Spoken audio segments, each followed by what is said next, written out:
In the year 2013, Detroit filed a record-breaking $18 billion municipal bankruptcy, the highest ever recorded in U.S. history. A city that was once home to more than 1.8 million people shrank to a little over 600,000 in 2020.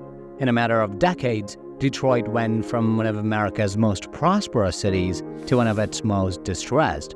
Now, the decline of Detroit can be divided into two major parts: before the 1980s and after.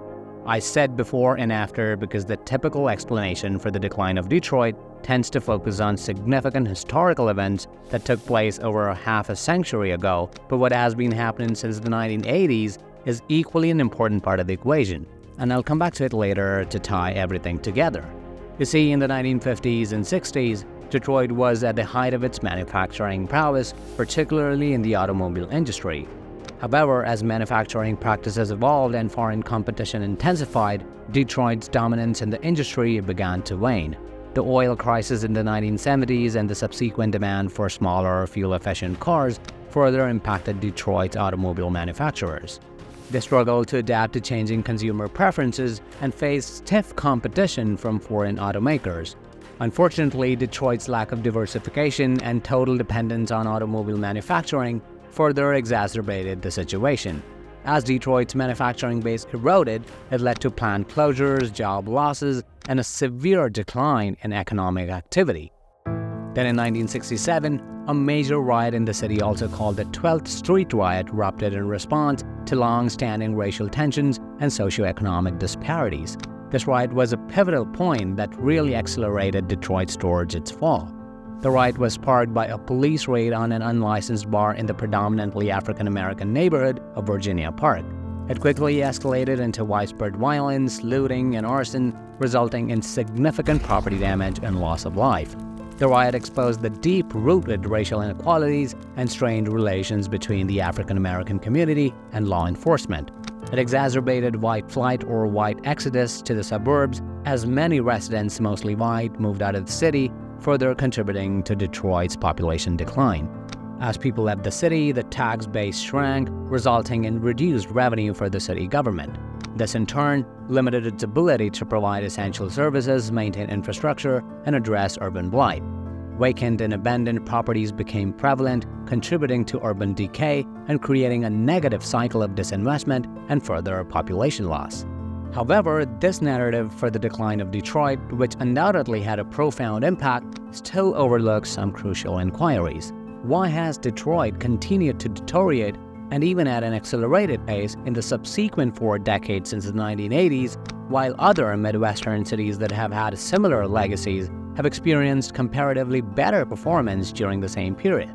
For example, Kansas City has seen a slow population growth since 2000, while cities like Chicago, Milwaukee, Cincinnati, and Philadelphia began experiencing an upward trend in 2010. Even in the Rust Belt region, comprising these states in the U.S., where several cities continue to decline, they have not experienced the same extent of decline as Detroit. You see, Detroit has some challenges that are unique and internal to Detroit only, which are absurd taxes, extremely poor services, and overly stringent regulations. And because of it, over the course of a few decades, the city has really failed to attract any investment and capital. Many corporations often establish outside the city border because it enables them to benefit from the convenient location and proximity to the central region without having to directly engage with the challenges presented in Detroit itself. According to a study conducted by the Lincoln Institute of Land Policy in 2014, Detroit had the highest property tax rates among major cities in the United States. This indicates that residents in Detroit bear a significant burden when it comes to property taxes. However, despite the high tax rates, the city has been plagued by poor service delivery, which seems counterintuitive. Today, the conditions in Detroit are so deficient that emergency services like firefighters, ambulances, and police don't arrive. There are thousands of blighted properties that go without being demolished, schools are moldy, parks have become a thing of the past, and trash is never picked up. So why is there such a disconnect, and for what purpose the public funds are being used, if not for the welfare of the city and its people? You see, the problem is that the city spends much of its revenue on non-services.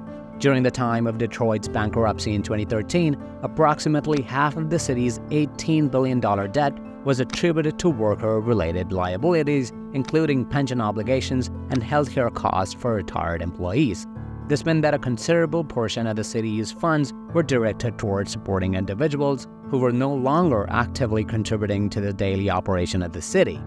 With the combination of historical events of deindustrialization, riots, racial discrimination, decline of population, and straight-up bad public administration and government policies, Detroit as a city has literally failed to revive, and it almost seems impossible that it'll ever go back to its days of glory.